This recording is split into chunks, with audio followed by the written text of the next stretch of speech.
brief look back at the massive card we had last night. Unfortunately, for the most part, other than a few exceptions, it left that massive card left a massive hole in my wallet last night. It was not the greatest night. It was not a good night to bet a lot of those overs that I was on last night. But we had the Raptors and we had the Raptors Wizards over. That was the highlight of the night. Very disappointing. The best bet was Charlotte. They played a good first half, had a really strong start, but they couldn't sustain it. The defense. Look, when Golden State was shooting the ball the way they did, it can be difficult, and Charlotte found that out last night. Boston, give them credit. They finally, finally bounced back, finally snapped right, and they got back on track against Orlando last night. Good victory there for the Boston Celtics in that game last night, so it was a good bounce back for them. What else do we see? The Raptors, a very impressive win against the Wizards. They just road warriors, this team. Unbelievable run. They're 6-3 now. They've been terrific on the road. It continued last night for them. Very impressive stuff from the Raptors. Not so much for the Denver Nuggets. I guess the coach calling out the team didn't lead to that bounce back for the Nuggets that we thought as Memphis for the second straight game gets the job done against the Denver Nuggets. So disappointing to see that. But those are some of the thoughts that I had on the Wednesday NBA slate. Dutch, it was not the greatest night last night for betting results, but some interesting results on the floor. Yeah, man, you said it. That shit put a massive hole in my motherfucking accounts. Shout out real quick to the chat. Tease, Star Child, you were right. Grizzlies, Grind City. That one really surprised me. Nuggets back-to-back wins by the Grizzlies at home. Good call, Star Child. Good call, my guy. Yeah, I didn't see that shit coming. Boston, how the fuck do I lose again with Boston? I'm looking at that bet some first half -3. They don't decide to play until the third quarter. Just a little upsetting all around.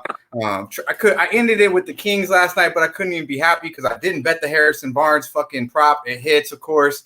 I was just a little salty last night all around. I will be better. You know the song "Do Better." Shit, that's what I will be. I will do better. Yeah, man. All right, Wham. How did last night go? Yeah, best bet loses with Franz Wagner, man. Just couldn't find the fucking rim, man. Off the backboard shots and shit. It was just looking terrible. I just hyped him up just to get fell flat on my face. Other than that, we actually had a cool day because we had the Miles Bridges. Did that shit at the halftime. That was an easy catch, no sweat. And then also we had Cash the Bane, man. Desmond Bane continues to put money in the pocket, man. We got to continue to look at these guys until the books adjust. All right, Billy, how did last night treat you? To be honest with you, I thought breaking even was a bad night, but the way it sounds like everybody got smacked up last night. You killed it, bro. So shit, man. Break even's like 9-0. No, Wham profited last night. He only lost one bet, I think, right, Wham? Yeah, I only lost one bet, but at the same time, though, the Franz Wagner, that shit was that hurt, bro. Like you said, I really didn't have a good night either. So I was on that too, and then last night was the first night I started implementing unders into my betting game for props, and we bet the Trae Young under on his points, and man, Sharpie was like, bruh, that shit dead at the end of the first quarter. I was like, hold on, bro, it's a system, I ended up cashing the under on that, and got the card pulled up. Don't try to steal my numbers. Breeders' Cup this weekend on Pub Sports Radio. Okay. It's a big weekend. Get the debit card set up. You're probably gonna win some money on some horses this weekend, or lose some depending on how you bet, but the each is my own, but Breeders' Cup this weekend on Pub. And shouts to Jeff Slaughter. Pulled up in the Discord chat. You know when the boss man pulls up in the Discord chat, you gotta pay attention. He pulled up and said, "You want to win some money today, Bill?" I said, "Yeah, damn fucking right." He said, "Bet your money on AS Morocco." I was like, bruh, I don't know what you talking about, but I'm going to take time to bet and say no more. Cash that bitch. 1-0. Shouts to Slaughter. Yeah, he's got some legit soccer connections. No doubt. He does. Jeff does. He's posting those tickets every day on his own Twitter, Slaughterhouse there. And yeah, he's cashing a lot of these soccer parlays daily. His ass probably feeling real good after that Buccaneers beat down too. He's probably still feeling himself. Yeah, definitely. Some of the soccer plays he's been hitting, I'll be feeling myself real soon too. Yeah. I just know he's a big Saints guy. That was a pretty impressive win. It was a big win. I'm sure he's enjoying himself. He stays winning though. I see them tickets. He stays winning. Yeah, they just own Brady and the Buccaneers, especially in New Orleans, and they did it again over the weekend. With Seaman. Seaman, however the fuck you say dude's name. Simeon. Yeah, Trevor Simeon. Simeon. Yeah, he was in Denver, man. I was like, is that the same cat? Yeah, That's it is that's that same guy, and maybe be him again Sunday if Taysom Hill doesn't play for the Saints. So keep an eye on that. All right, we're going to keep an eye on the Thursday card now here in the NBA. We'll start with Philadelphia, Detroit, Sixers, 3.5-point road favorites, 208 the total in this game. The Pistons have gotten whipped by two upper echelon Eastern Conference teams in back-to-back games, losing 117-91 to Brooklyn and 117-89, pretty much identical scores, losing to the Nets and the Bucks in back-to-back games. This offense has just been shooting the ball terribly. 62 for their last 172 from the floor. I mean, just terrible shooting percentages for the Pistons, and it's not going to get any easier here against the Sixers. Now, it's Philadelphia on a back-to-back. It's Philadelphia on the road laying points. It's not always a point spread role that I like them in or trust them in. And now we've got to worry again about Joel Embiid's status tonight. He's a game-time decision to play for the Sixers tonight. He's in tonight. I'm telling you, he's in tonight. On a back-to-back, I'm a little bit more cautious, but he you did want play to last night. circle Furkan Korkmaz. Furkan Korkmaz actually popped up on the injury report after shoot-around today, questionable with a wrist injury, and he's been one of our main scorers for us. And to be honest with you, Isaiah Joe also as well is going to be out for this game, so you're going to see some increased minutes for Maxey, Milton, and the rest of their guards. That's right, and we're going to assume Embiid plays because you'd rather see him than Drummond. He's not on the injury report. Like I'm telling you, like he's playing tonight. He's playing. There we go. We'll trust Billy with this that Joel's Embiid is in. So bottom line is, I would only look at Philly. I mean, Detroit's just having a tough time finding their shooting range right now. They have not shot the ball well at all in their last two games. And 3.5, again, we talk about the Sixers sometimes in these back-to-backs on the road. They can be a little bit flighty, but they could be one of those games where they just win with their defense. They don't even have to shoot a high percentage because I think their defense is good enough maybe to withstand this Detroit team that's just not got a lot of confidence at the offensive end of the court right now. So I would only look Sixers in this game, probably a small bet, just because of sometimes their lackluster play on the back-to-backs on the road. But I could only look at the Sixers side here. Dutch, what do you think? Philly, Detroit. Yeah, real quick. Salute to everybody in the chat. Appreciate you, Mario Harris. Drinking Hennessy, trying to put in a 5-team parlay. Hey. I ain't mad at you, bro. I ain't mad at you. Hit that hen dog one time for your boy. Yeah, make a straight bet, player. Make a straight bet too, bro. Yeah. Hey, I'm not gonna hate. I ain't gonna kill his vibe. Let him do his thing. But yeah, you already know what we're really gonna say. But yeah, I hope you go to the window, my guy. Yeah, hit the motherfucking like button real quick, like though, muchly appreciated. Got this 1991 OG in the plane. Gonna get me right where I need to be. 1991, beautiful year, huh? I don't even think my guy Billy was born yet, but this was when MJ was doing his thing for the first time. Yeah, man. But this game is pretty much a clear backward to me. I ain't gonna lie to you. Like, I don't really want to bet this game. Billy seems pretty confident. Oh, shit. Yeah, Big Show came with the backward. My man. Hey, good shit, Big Show. Shout out to our guy. Hit the motherfucking like button for that, bro. Come on now. Well, it's the Big Show. Yeah, but this man, I really think Embiid just popped up 34 minutes ago on RotoWire, questionable with the knee, Billy. So calm down, my guy. I have a feeling he's not going to be in. I hate to go against the Philly kid, but I don't think Embiid plays tonight. So if you do like Detroit, get him now. And then when I was on the show early with Jim, he made a good point. If Embiid does get ruled out, this number is going to go down, and then maybe we could see, get a good number on Philly because they've shown they can play good without Embiid. They show that Drummond comes in there real nice, and guess who used to play in Detroit? Yeah, that's right, Andre Drummond. So he's going to come in there and do his thing. I wouldn't be surprised if he's in the starting lineup, getting 15 and 15, easy double-double. So look for that. If Embiid is out, I'm not saying he's going to play or not. I just believe why play him tonight. Realistically, I don't think they need him. Now, these two teams did play somewhat close, though, on the 28th, 10-point game. Philly had their full roster at home and beat them by 8, and Embiid went for like 30 and double-digit rebounds. His best game of the season. So I do think right now Detroit would be the play if I had to pull the trigger.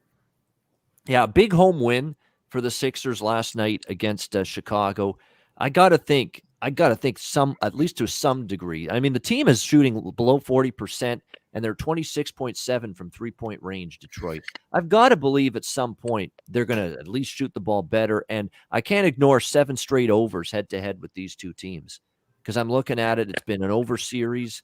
It 110, 102, 118, 10, like, and not just overs, but clearing this total, which is 208, which is very, very low. So I'm going to take it. Someone also said Steph Curry over in points. That was on my mind as well. I'm not mad at that as well. He's been playing pretty good, especially with Harris out, Kormas questionable, and Embiid, questionable. I'd look for Curry to knock down them shots. Luke Murray with the Curry props. Curry or Maxey. I wouldn't hate either one of those options. I'd look at both of those. I'm going to go with the over, though, in this game. Like I said, I'm sketchy on the side with Philly. I lean Philly, but I'm going to go ahead and make it official with over 208. 7 straight overs head-to-head, Pistons and Sixers, and a lot of them cleared this number by a wide margin. So I'm going to go with that, and got to just hope that the Pistons, some of their shots are falling. And two, the Sixers might be lacking some defensive intensity last night. That was a pretty hotly contested game against a good Chicago team. They were fired up for that. You could see their defensive game maybe stepping back a bit tonight, going on the road, a lowly Detroit team. It won't excite them as much. What do you think here, Wham? Yeah, I think I agree. I agree with you guys. I believe that this could be a Sixers spot, especially if Embiid play. I think that's a tricky situation, though, because the props haven't been available for the Sixers all day. You know what I mean? They don't know what's going on as much as we don't know. So it could be Embiid plays tonight, and this could be a cheap number that you're getting on the Sixers. I like the Sixers, honestly. I just haven't pulled it yet.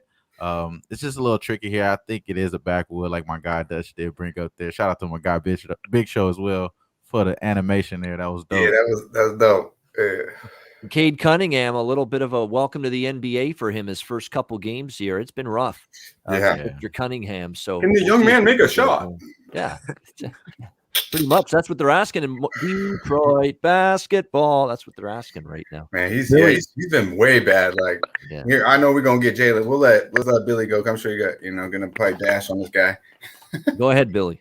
Nah, man, this is a weird spot for me. Philly looked really good last night, but to be honest with you, I really don't think Furkan Korkmaz really plays. And if he doesn't play, that really pops up these rotational players. I feel like nobody's really highlighting the 2 rotational players that really have stepped up with these injuries. First one being Matisse Thybulle, the Australian. He's been playing I think it's around 30 minutes these last couple of games, averaging 7.6 points, 3.9 steals, 3.2 rebounds, 2.3 assists, 2.3 blocks. So if you want to hit his stocks, so meaning steals and blocks, I think that goes over tonight for Matisse Thybulle. That's one person I've circled up when they finally post the Sixer props. And then the other guy is Georges Niang, man. He's been looking really good. He was actually the only bench player last night to play 30 or more minutes on the team, and he scored in double digits in 4 out of his last 6 games. So I lean to his over on his prop. I think it's going to be around 10.5. I have him projected for 12 to 13 points. So I'm probably going to hit the over on that. But nothing but leans in this game. On the Detroit side, I do like Saddiq Bey. Talk about Cade Cunningham shooting. Talk about Saddiq Bey shooting, man. 10 for 38, but he's been the one that's been team high in minutes. So I feel like if you're playing a prop on this team, you got to play Saddiq Bey. I kind of lean Cade Cunningham, 3 for 22 for shooting in the last 3 games. He's been looking real ice cold. Man, 0 for 14 from 3 so far in the NBA. But I think that regresses back to the mean, man. In college, he shot 40% from 3 in college at Oklahoma State. I think that regresses back towards the mean. The only reason why I haven't played that prop today is because there's props later on tonight's slate that I like a little bit more. And I don't know what this Detroit Pistons guard rotation's looking like. Killian Hayes is still in there. Cade Cunningham's still in there, but he's been playing a lot of minutes. Overall, if I only had to pick one person, I'd pick Saddiq Bey. It's the only person I can say that's going to be guaranteed to play 30 minutes in a close game or a blowout. Yeah, exactly. We like Grant, but you're right. If it's one-sided again, you ain't going to see him in the final 12 minutes, that fourth quarter. You get concerned definitely about a situation like that occurring. Utah-Atlanta. Utah, 2-point road favorites, 220 the total in this game. It's hard to ignore Atlanta at home, right? 3-0 straight up, 3-0 against the spread. They are on a back-to-back, but they lost to Brooklyn 117, 108 last night in that game. Now they return home to the very friendly confines of the ATL, which again, they have played outstanding basketball here on their home floor. So there is definitely a rest advantage here for Utah. They've got the day off since their win against Sacramento, 119-113 at home. But I'm interested in Atlanta here as a slight home underdog, +2 in this game against the Jazz. Keep in mind, we were panicking here. Our boy Dutch was earlier today, thinking it was Rudy Gobert not going to play tonight, but it's the other Rudy, Rudy Gay, the one nobody gives two shits about, that's not going to play tonight for the Utah Jazz in this game. But tonight, Royce O'Neal and Donovan Mitchell, I think they're going to play. A lot of these guys that are game time decisions and playing through little sprains and minor injuries, I find they end up playing when it's all said and done. And both of them, Royce the 5'9" O'Neal, and Donovan Mitchell playing through an ankle sprain, but I would think they're going to play. Collins is questionable for the Hawks here in this game, but it's just for Atlanta, 3-0 straight up, 3-0 against the spread. We know the home record for this team under McMillan's been amazing, going back to when he took over midway through last year. I know Utah's got the day off. Atlanta's traveling back home on a back-to-back, but they're off a loss here. I think they'll be looking to bounce back, and Utah's still not quite always that team you get on the road as opposed to in Salt Lake. So Atlanta +2, I'm on that side here. What do you think, Dutch? Jazz and Hawks? Yeah, I kind of looked the other way here. I really just think Utah's the better team. Yeah, it was a little scary. Jimmy this morning told me Gobert was out, and I'm like, what? I looked all over everything, didn't see not even a hint of that. I seen a lot of Rudy Gay being out, and that shit didn't bother me one bit. But yeah, with Rudy Gobert out there, I believe Utah's just a better team. And you've touched on the road, Ian, and yeah, Utah preferably is a home team, but actually, they're 5-2 overall ATS this year on the season, 3-1 ATS on the road, and so they're playing good basketball. 4-1 straight up in the last 5 meetings versus Atlanta. The 2 meetings last year, one with Young, one without him, smashed them, 20 points, both wins, just easy. And I think you kind of see somewhat of the same team here. Both have a Bogdanovich. I think the Utah's one's playing a little bit better than the other. I just think they're both deep. Give me Donovan over Trey. Give me Gobert over Capella. I just kind of think right now, I know it's only one game, but you got the better team. I think Snyder's a hell of a coach. I have to take Utah here. I do not like what I see from Atlanta. I thought they would show up a little bit last night in Brooklyn. They did not. Trae Young hit the double-double. That was about it. He didn't go, he went over his assist, but we hit it with the +200 on a double-double. But other than that, they didn't show up. I mean, fucking James Harden didn't score a bucket until 3 seconds into the first half, which was just a horrible fucking bet by me, obviously. But telling you, he didn't even have to really do much. It was a Joe Harrison KD show, got right past Atlanta. I think Donovan Mitchell, Conley guarding Trae Young, Bogdanovich, these cats, Royce O'Neal from the perimeter. And another point, Jordan Clarkson's coming off probably his worst NBA game as in his career. Maybe he had a game like this back in LA on a fucking long LA night. But he was like that in Cleveland. What? Yeah, oh yeah, he was bad in Cleveland too. Oh yeah, I forgot about Cleveland. Everybody forgets about Cleveland now. Come on, man. Yeah, hey, but he's had some rough nights, but last night was a real tough night. All right, he went or the other night he was 1 from 13 from the field, 0 from 11 from 3, 2 fucking points. So I'd look for Jordan Clarkson in the back to bounce back, get him his minutes. He's got the green light. Nobody really on that perimeter off the bench really scares me. I like Cam Reddish a little bit from a defensive perspective, but he should be able to get his. Couple shots go down for Clarkson, next thing you know, it's 18, 20 points. Easy money. But, yeah, I like Utah here tonight. I'm going to go against the boys. I know a lot of Atlanta love. I simply believe Utah's a better team, and they win tonight. All right, liking the Jazz here as a small road favorites. Wham, how about you, Utah, Atlanta? Yeah, I like the Jazz as well. He's speaking the same language for me. I think this Atlanta team just not defending like we normally would see them do. As much as we've seen DeAndre Hunter look great, try to defend KD last night, he still dropped about like 30. You know what I'm saying? He still got his points. You know what I'm saying? Easy. And this team right here, they're actually ranked dead last in opponents' points that they're allowing. So they're allowing 114 points. I think this is a prop game here for particularly. I think Mike Conley threes at 2.5 might be a little short. I think that might be a little short there. Mike Conley last game, I think he got 4 out of 7. He's going to get those attempts. All we need is 3 here. That's why I already bet there. Mike Conley over 2.5 threes. It's at -114. I like that play a lot. And then, I think the Jazz is the only play I would make if I was thinking aside. Total, obviously, I'm thinking over here. All right, Billy, what do you like here? Oh, man, this is a weird one for me because, like growing up as a kid, your mom always tells you, don't fuck around on the stove, you're going to get burnt. And you know what? If I always listened to mom, I probably wouldn't be sitting here with you guys on this show right now. I'd probably be in an office desk in a fucking cubicle. And with that being said, I'm probably going to go against a lot of shit here.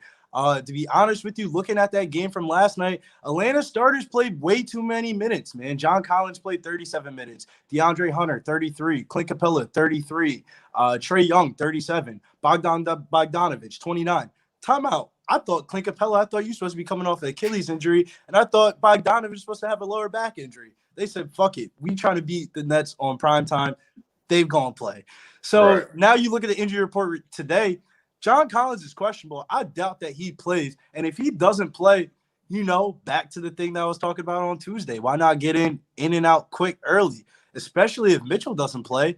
I think the greasy theory on this game here is hit the Utah Jazz in the first quarter, and we wait to get Donovan Mitchell news. Right now, it's -0.5 first quarter at -120. We can get even odds on the money line at the end of the first. And that theory is set behind the stone that if they play too many minutes last night, that means they're not about to play 8 to 10 minutes in the first quarter tonight. And if they only play 6 to 7 minutes and then the Utah Jazz have a short rotation and they're going to pick up the first quarter, fuck the full game. Who cares about what happens the full game? Give me the first quarter in and out. That's one I have circled for the 5:30 injury news report. All right, there we go. Good stuff. All right, Boston, Miami. We've got the Heat, 6.5-point home favorites, 214.5 the total in this game for the Boston Celtics. Back-to-back for them in the state of Florida. They were in Orlando last night, 92-79. Apparently, it was divulged after the game ended that the team had a players-only meeting prior to the Orlando game after that just debacle against Chicago the other night. And, well, it resulted in at least a win and a cover against Orlando, one of the worst teams in the league. Now, though, you got to play one of the best in the NBA to start the year, back-to-back on the road against Miami. The Heat just keep on rolling to begin the season. Their only loss was to overtime loss to the Pacers. Other than that, they are 6-1 straight up on the year. They've won and covered 5 straight going into this game. I mean, there's too many compliments to give to Miami and not enough time, with the way Jimmy Butler's playing. Kyle Lowry, the one thing you could say is that he's doing all the little things, but he hadn't had that big offensive game. Well, until the Dallas game the other night. And he steps up with a big offensive performance for the Heat. Tyler Hero, now the favorite to be the 6th man of the year. Outstanding to begin the year. Bam's doing his thing. You've still got Duncan Robinson. I mean, you got a team that's been very impressive to begin this year. Back-to-back for Boston. To me, Boston's taking the money, though. That's the funny thing. They were 8+8, and now they're down to a 6.5 here in this one. So people buying in that maybe now the air's been cleared, the smoke's been cleared a little bit, and you're going to see the Celtics go on a bit of a run here moving forward. I don't know if I necessarily buy into that. I got to see it against a really good team. And look, for the Celtics and all the thinking that they might be back on track, the victories this year were Houston, Charlotte, and Orlando. Okay, those are the 3 wins for the Boston Celtics. Houston, Charlotte, and Orlando.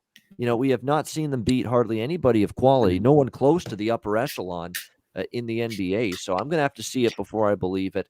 I'm just going to wait to see if this number falls further, but I would only look to the Miami Heat side, a team that's surging straight up in ATS, and they are going to be excited to play Boston. And look, they've actually matched up well against Boston as well. You look at the meetings last year, 2 of them the Heat were victorious in, and I think you might be able to see more of the same here tonight. So I would only look at Miami -6.5 in this one. What do you think, Dutch? Celtics Heat?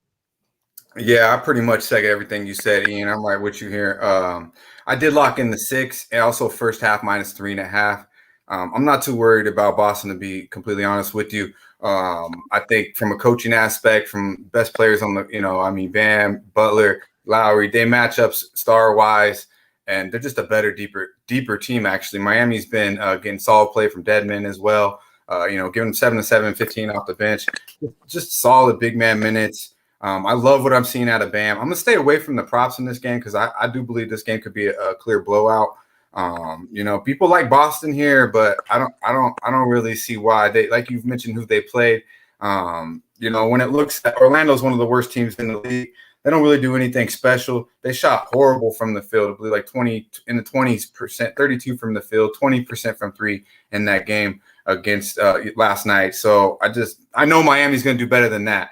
And I know they'll bring it on the defensive end as well. Not to mention all 4 out of the 5 starters for Boston played 30-plus minutes. Al Horford was the only one who didn't. Now coming into Miami, I just feel like this is my guy's Boston Knicks. Shout out to my guy Nicky Fish Takes. But when it comes to this game, man, I just think it's a clear heat spot. 3-0 ATS at home.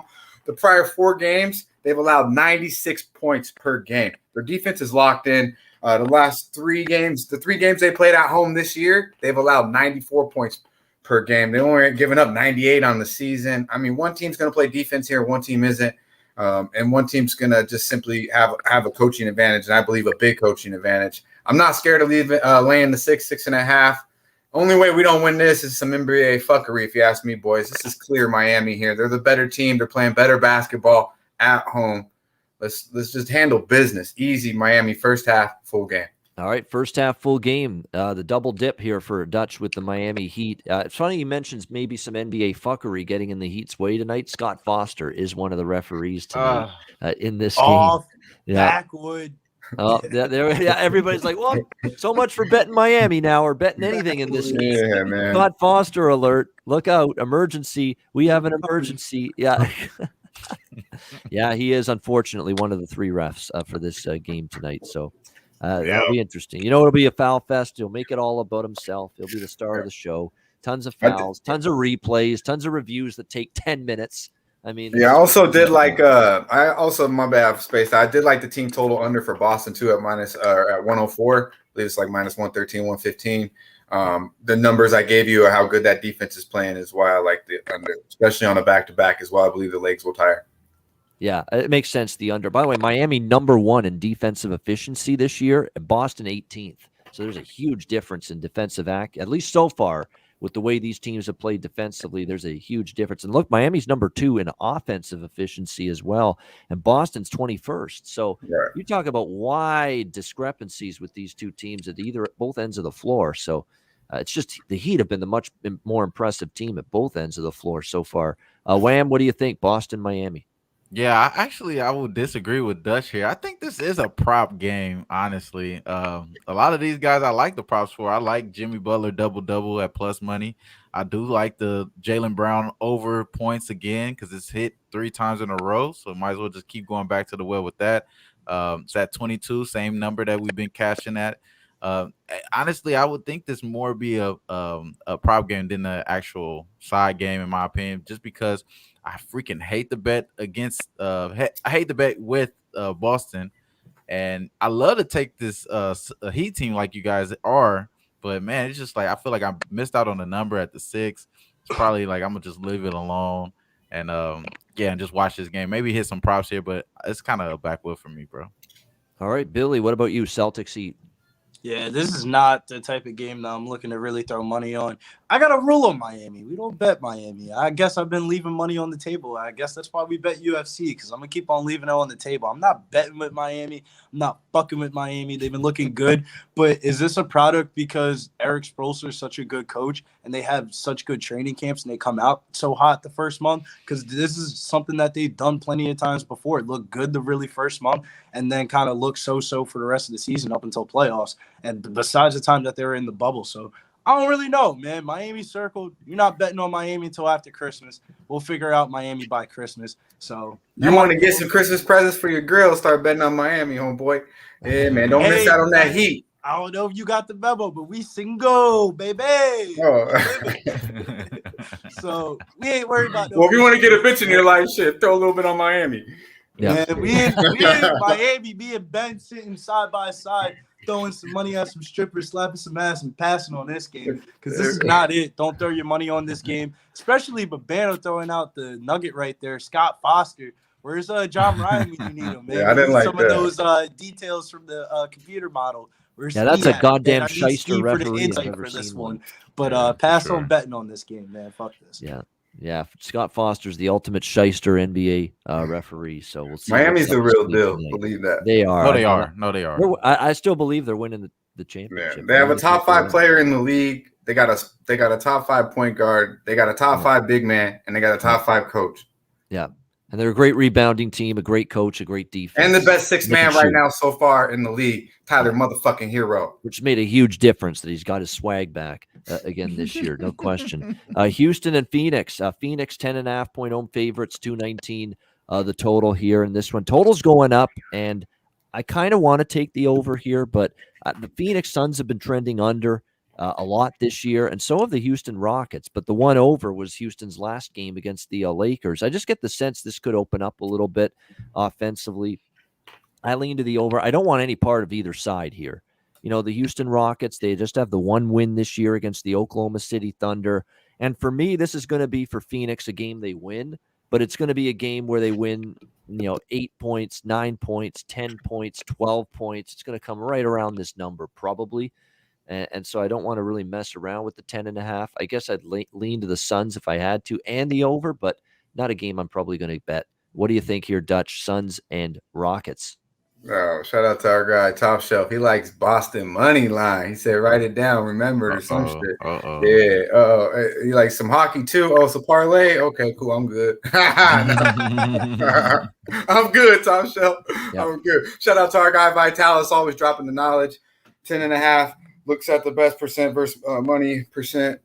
This is the perfect backdoor. All right. So, yeah, this to me is the perfect backwood. So, if my man Big Show could hit the motherfucking backwood, because that thing is a beautiful sight. It's a clear backwood. Yeah, man. Whoever rolled that, though, man, don't roll my blunts. I ain't smoking with your ass. That's a fat-ass backwood, but still clear pass. The weed, there it is. Falling out the back. I love it. You need a tip. That's that backwood shit.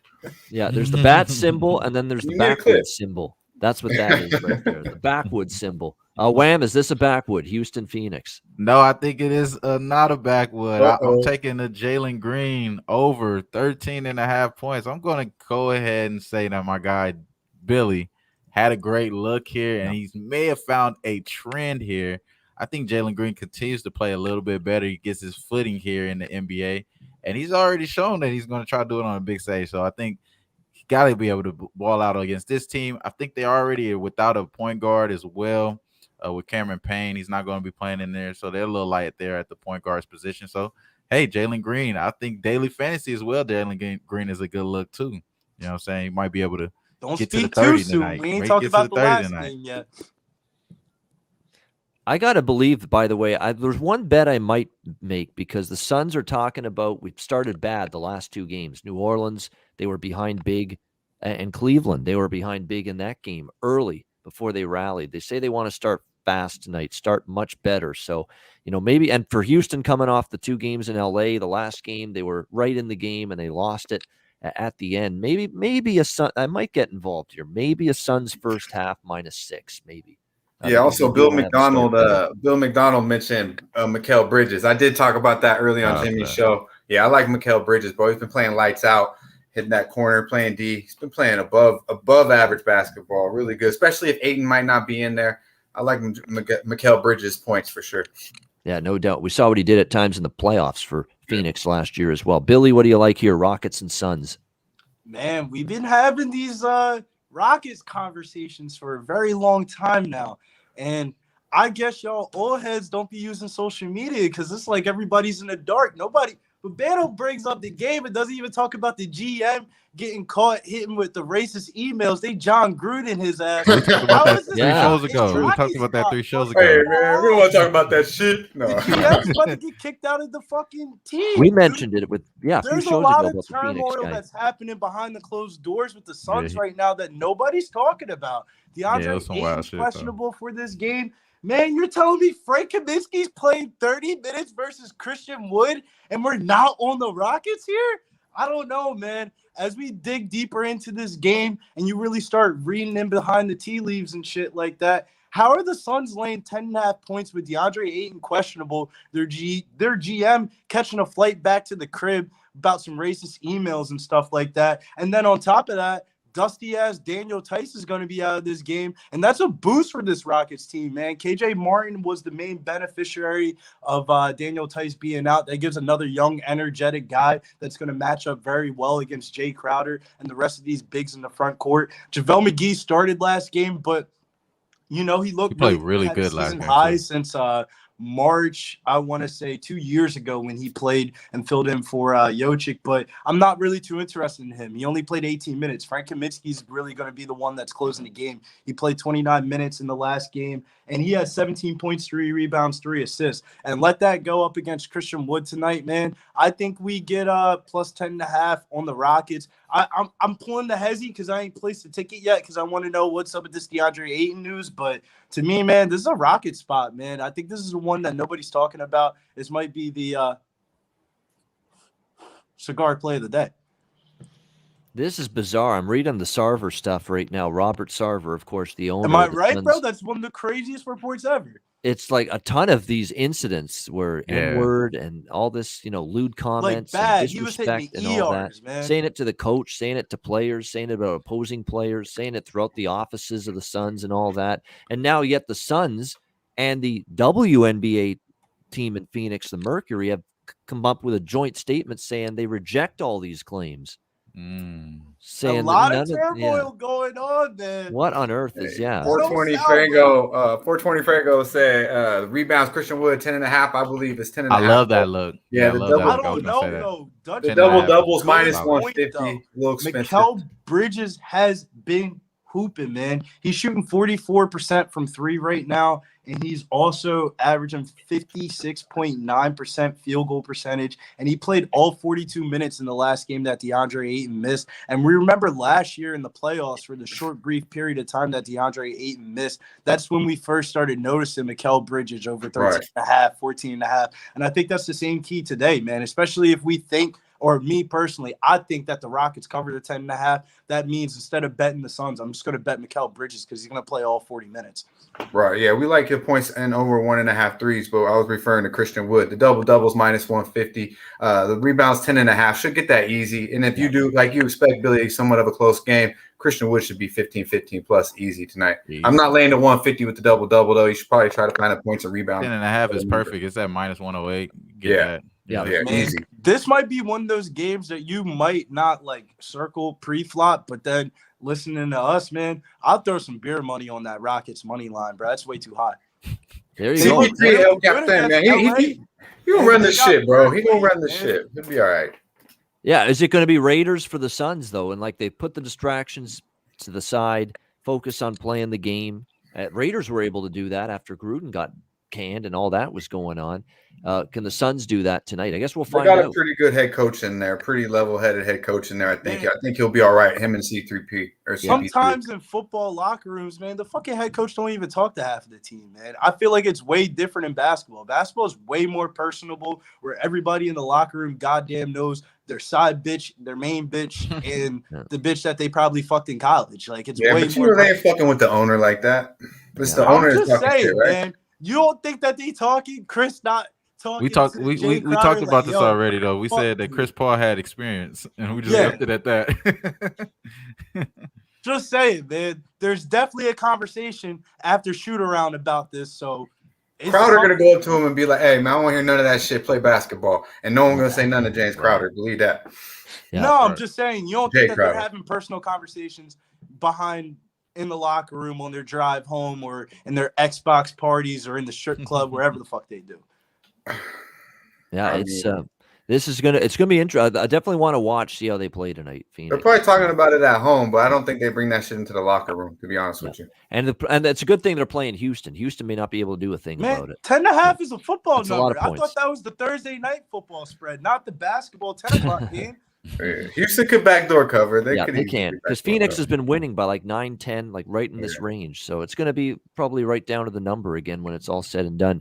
Oklahoma City, LA Lakers, final game on this Thursday slate. The Lakers 10.5-point home favorites, 214.5 the total. I like the over. I think we'll see points. Lakers are playing real fast right now, and I think it's going to be even, believe it or not, without LeBron, who's not going to play tonight, and he's going to be out still for a little bit of time. Anthony Davis probably will play. He's always listed as game time decision, and he's, for the most part, he ends up playing. So I'd expect AD to be out, but he's still got that abdomen injury, LeBron. So he's not going to be out, or he's not going to be on the floor for another week or so. It's what they're saying right now. So I think this game's going to have some pace to it. I find when the Lakers play weaker teams, they just, trade baskets a lot. These teams played just a week ago. Remember, it was OKC. Remember, it was that game. The Lakers blew it. They lost by 8. That game went over the total, 123, 115, 238. I think this game will be higher scoring. I could see the Lakers covering the number too, because this could be a game where, because they lost to OKC last time, they may be excited and more interested for the Thunder than they would be otherwise, considering what happened the last time they played them. So I would lean to the Lakers here. I think it's a Russell Westbrook prop game. That's the thing that really stands out for me here. You could go in a bunch of different directions here, because without LeBron, you're going to see him take more of the offensive burden on his shoulders tonight. I would think more of a responsibility. So you could go over points. You could go, which is 21.5. You could go over points, rebounds, and assists, which is 41.5. I mean, there's a bunch of different ways you could go with Westbrook. He had a triple-double the last time he played OKC as well. So there's a consideration as well, that plus 140, Russell Westbrook triple-double is worth a look tonight in this game. Against the Thunder in OKC in that game, like I said, Westbrook, 20 points, 14 rebounds, 13 assists in that game. So the triple-double for Russell Westbrook around plus 140, I think, is a good prop to look at in this game. So I like that, as well as over points, rebounds, and assists for Russell. On the Thunder side, I'd go Shai Gilgeous-Alexander, because that guy is keeping them afloat offensively right now for a prop. And I like the full game over 214.5 as well. What do you think, Dutch? Thunder and Lakers? Yeah, I believe our guy Lamar Jackson, quarterback, likes that triple-double as well. The real deal Lakers. I don't know what he said, something about the Lakers.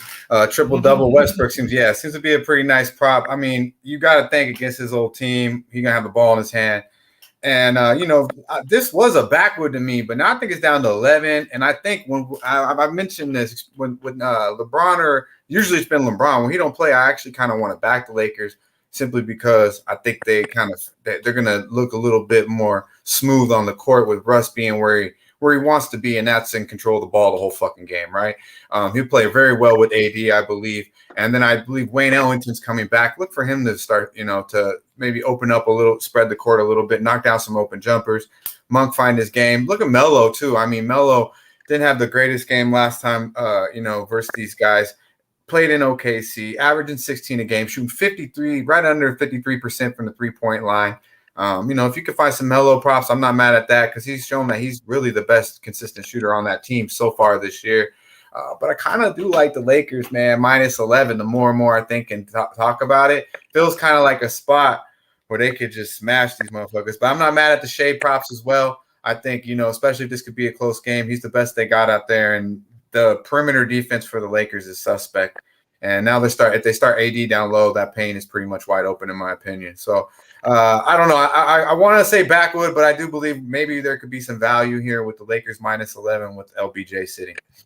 Yeah, and the fact, again, when losing to the Thunder last time out means that they're probably going to look at this and say, hey, it's time for some payback. And sometimes there's teams that they fall asleep against bad teams. Well, when you lose to this same bad team the last time you played them, there's a chance you're going to be ready to go. And maybe Lakers first half too be a look too.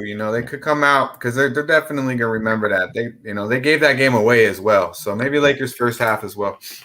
Yeah, no doubt. And by the way, Lou Dort, game time decision for the Thunder, and with him being out, that's arguably their best defender, and another reason why I would look over the total as well. Wham, what do you think, Thunder Lakers? Yeah, I'm definitely not going to lay it with the Lakers full game. It just doesn't seem something I should do. Even as a fan, I do believe that they should do it and cover this spread and just be revengeful. I just don't have that in me, but I do believe that Westbrook is probably the way that I would go here, is the triple-double, like our guy did say, Lamar Jackson. And Babano did say, I seen it at plus 160, so you still probably get a little bit of value there on a Westbrook, a possibility of having triple-double. Rice, when LeBron is out, the ball goes to him. I'm not sure if Wayne Ellington throws anything off besides him just shooting, so it should be good for him to be able to just get everything, take ownership of the ball. So that's the only way I would look here. Other than that, this is probably a backwood here. I'm just going to watch it as a fan, bro.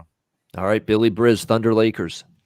I think this game is my favorite game on the board to attack tonight. I think the interesting part about this game is going to be the travel schedule for both teams. The Lakers play on Thursday night in a primetime game against the Blazers. LeBron's going to be out for the next week. And then the Thunder don't play again until Sunday. So, they're coming off a day of rest, and they're probably going to play their starters 30 minutes plus. And that really bodes well for my guy, favorite play of the day, 1.5 unit play on this one. Josh Giddey, man. The rookie has been producing, man, playing 30 or more minutes in 3 out of his last 5 games, averaging 13.8 points per game, 5.6 rebounds, and 1.8 steals per game. Last time that they played against the LA Lakers, he actually had a breakout game. He played 32 minutes, actually had 18 points, 10 assists, and 2 rebounds. So I think this is a Josh Giddey prop night. His over-under tonight is 11.5. It's my favorite prop of the day, the only bet that I made officially today so far. And I think that's the best look of the whole entire slate is Josh Giddey over on points. If I had to bet something else on this game, I would lean Anthony Davis over on points. This is a good matchup for him against the Thunder front court. He's going to hear a lot of news about LeBron being out, and is he a number one? A lot of the news that are saying right now are basically saying he's the best Robin to ever play. Fuck that. AD's about to ball out like Superman tonight, and Dwight Howard's Superman ass is going to be on the bench because, DeAndre Jordan's been playing better than him of recent so far. He's been catching lobs, getting rebounds, but like I said earlier, I would lean Shea, but I think Giddey, man, that's the spot, bro. Regardless if this game gets blown out or not, he's going to play 30 minutes, man. They don't play till Sunday, dude. He's going to get all the minutes tonight, all the usage, and no LeBron on the floor. Better matchup. We saw what Jalen Green just did against this team. Well, I'm calling my spot again with Josh Giddey tonight. There we go, Josh Giddey. Giddy up. Giddy on up. There you go. Yeah. Giddy up, Josh. Get those points tonight for Billy and cash that prop. Get it done here tonight against the Lakers. All right, before we get to best bets, wrap up the show, we do have an NFL Thursday night game. It's Jets and Colts tonight. We got the Colts 10-point home favorites, 45 the total in this one. Just a brief thought. I mentioned it on my Football Frenzy show on the channel earlier today. I did bet over 45 in this game. I like it. I mean, the Jets are trending over. Their defense isn't stopping anybody. They're going to have trouble against now the Colts are going to be without a couple key receivers. No Campbell, no Hilton, but Pascal's good. Pittman's good. You got other options. You can run the football with Taylor and company.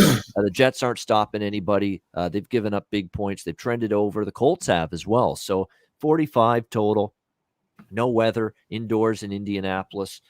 Look, Mike White's not going to do what he did last week against Cincinnati, but I think he's still going to move the ball a bit because Colts defense hasn't been necessarily a shutdown defense on that side of the football by any stretch of the imagination. So we're not asking for, 28-24 or 34-31. We get a game like 27-21, something like that. We get over the total. It's only 45, and I think it gets there. And both teams trending over in recent games. I'm not involved in the side. I don't want to lay this many with Indy, but I don't know if I want to take the Jets on the road on a short week after the biggest win they've had in a very long time. What do you think here, Dutch? Anything on the Thursday nighter? Yeah, shout out to our guy, Ray Charles. Real nice with the props. He likes Crowder over receiving yards. I think he's at 56.5. Mm-hmm. The truth. The like button is lonely. Yeah, man. Hey, that's the motherfucking truth right there. The like button is lonely. So why don't y'all friendly up with that motherfucker? Hit it. Let's get to 100 likes real quick. Like, we know that's Mando. We like to do that live. Get to that hundo. And there's our man, Boston Nick, with the 369. There he is, Boston Nick. Yeah, we appreciate you, my guy.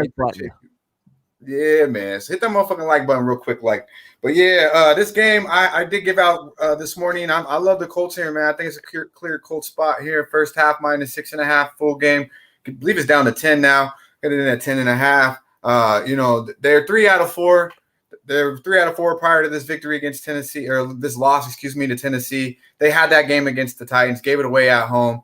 The last time they did this on a short week, they lost the game was against Baltimore on Monday night. Short week, they came around, bounced back on Houston, and smashed them 31-3. Same type of thing here. I think Mike White, he had a big night Sunday. They went out, did their thing. Halloween night, the coach wanted to say, "I'll see you Wednesday," but unfortunately, they have to play on Thursday. So they're gonna still be in party mode, still probably feeling themselves. I think they're gonna get hit in the mouth early and often, real hard, and won't get the fuck up. So I like the Colts first half, full game. There you go, a double up there. First half and full game. Indy first half -6, full game -10, 10.5 for the Colts. Wham, did you have any opinion on the NFL game? Yeah, I actually got a official play here, and it's going to be the Nyheim Hines over 11.5 receiving yards. I think that's low as hell for this team that, like Ian said, they're kind of missing some guys, and they haven't been using them that much in the backfield, but he did go over this total last game with 22 receiving yards. So I could see this happening here easily, just maybe off of one reception because he's that explosive there. He could get there. So I think Nyheim Hines over 11.5 is the only way I would bet here. But I agree with Dutch. I think the Colts is in a spot here. All right, liking the Colts here in a smash spot. And you're right, Mike White doing this on the road on a short week, and now there's some film out on what he's like, for the defense to prepare for. So that's Matt Eberflus's job here for the Colts. Look at what White did last week and see if you can figure out some things with your own defense this week. Billy, anything for this game? Yeah, man. Shouts to Plus Sports Radio. If you guys haven't already, make sure you hit the like button. And if you haven't already, make sure you watch that Thursday night football preview that I dropped last night. Gave out some fucking gems in that bitch last night, man. Michael Carter over 35.5 receiving yards and moved up to 37.5 from last night. And anytime touchdown +165. We finally got some information on fucking Mike White. I don't give a fuck who the quarterback is. As long as we have some information on where the ball's going, that's all I care about. And damn, did we get some information, man. Mike White has thrown to the RBs on 40% of his pass attempts this year. And Carter in 1.5 games has 37 targets and 22 catches. So theoretically, if you look at it broad view perspective wise, and you added the running back with the wide receivers and looked at the targets on this team, Michael Carter's leading this team in targets and receptions and yards. So I'm slamming that one. Michael Carter over 35.5. I got it at -115. His anytime touchdown at +165. And I got a little bit greasy, man. It's Thursday night football. I got greasy with the shit. Mike White over 4.5 rushing yards at -110. Slam that bitch tonight. And those are my 3 plays on this game. There you go. And Mike White can move. He's not a stiff back there. He's not a statue in the pocket. He can move around. And I'm with Dutch, man. Yeah. If they're about to be down, I think one of the best moves ever in sports gambling prop history is to bet the opposing road quarterback that's going to be an underdog over on their rushing yards. Because if they're going to be at the end of the game in a passing game script, all he's going to have to do is fucking fall forward against that rush defense, and he gets 5 yards, dude. That's something he can cash on the first drive. So I'm with it. Yeah, I agree. It's probably a running back heavy game plan with the passing game. Not so much running the football, it goes without saying, but throwing the football, you might see Ty Johnson involved a little bit, but especially Carter had a good game last week as well for the Jets against Cincinnati. So was very, very much involved in the offense. So good looks there with the player props for Billy with the Jets and the Colts. Good stuff. All right, great analysis. Great show as always. We'll get to our best bets. We'll get to Dutch's freshest look in just a second. 214 live viewers. Hit the like button. Make sure you do that if you haven't done it already. We'll be back in just a second. But first, messages from Manscaped, Southtown 101.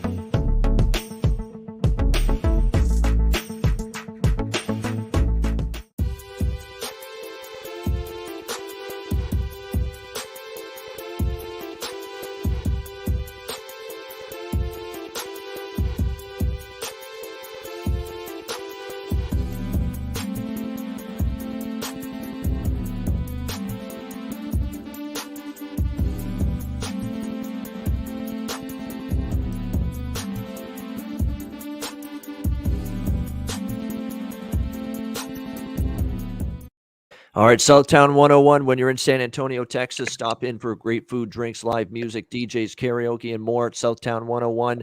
Manscaped, promo code PubSports, 20% off your purchase. Lawnmower 4.0, any Manscaped product on the site, get 20% off with the promo code PubSports. And mybookie.ag, of course, this time of year is great. It's the best. November, it's busy as fuck, but we love it because we got NFL, college football, still lots left.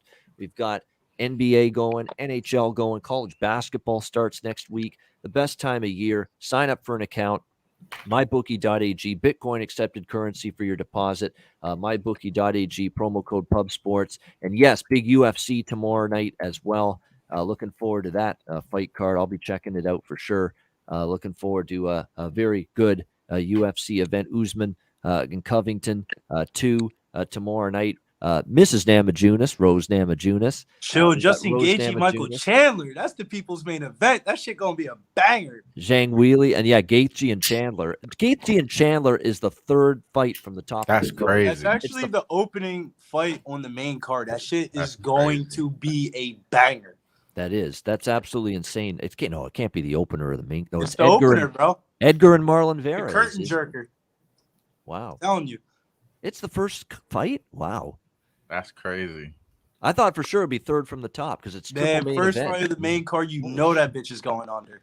I guess they just figured let's get the main card going with something exciting. Well, it makes sense because Trevor Whitman's got to coach 3 different people on that. And there you have it, everyone. Joel Embiid is playing tonight. There you go. Playing tonight. See, Billy was confident. There we go. We'll give him the praise. There you go. Shouts to my man Kobe. You know, Kobe gave me the news. Yeah. He's wanting to know. But I knew I shouldn't have went against the Philly kid. God damn it. Yeah, bro. We got Sixers beat. Bro, I got like 10 Sixers beat reporters on my Twitter. I know. I wasn't confident with it, but I figured why let him play. But yeah, you're right, man. You're right. Yeah, so I'm looking forward to that for sure. We've got a good UFC card, and the stream will be Saturday night, of course. As well, live stream right here on Pub Sports Radio for that. All right, best bet time for this Thursday NBA card. Dutch, we'll start with you. Freshest look. Yeah, freshest look. Where else better to go than Miami? MIA, baby. Yeah, we're gonna burn the fuck out of that motherfucking leprechaun. I love Miami. Full game -6. I believe it's at 6.5 now. I endorse that. We'll go first half -3.5. Easy money. Miami plays defense. Boston doesn't. Miami's the better fucking team. Handle business at home. First half -3.5. Miami Heat, baby. Yeah, man. There you go. Miami -3 in the first half for Dutch with the freshest look against the Celtics. Wham, best bet. We're going to go down to the A. We're going to bring it down to the A. We're going to do the Mike Conley over 2.5 threes. He lapped this total last game with 6 threes. The game before that with 4. I think he gets that usage here. Should be able to go over this total 2.5 threes at -114. Mike Conley over 1.5 threes. I mean, it's 2.5 threes. Sorry. There you go. Mike Conley tonight over 2.5 made 3-pointers for the Utah Jazz. Best bet for Wham. And Billy, best bet. Lefty. Man, Tequila Thursday it is, man. So we're going to give out a nice little 5-piece combo today. We're going to go best bet is going to be Josh Giddey over 11.5 points. Whale play of the day is going to be Rockets plus 10.5 with a little sprinkle on that plus 400. And then I don't know if you boys heard, but it's UFC pay-per-view week. I ain't going to be on Jimmy's show for these next couple of weeks. So y'all better catch up to number 1, man, because it's getting lonely at the top. Thursday night football, Michael Carter over 35.5 receiving yards, anytime touchdown plus 165, and Mike White over 4.5 rushing yards at -110.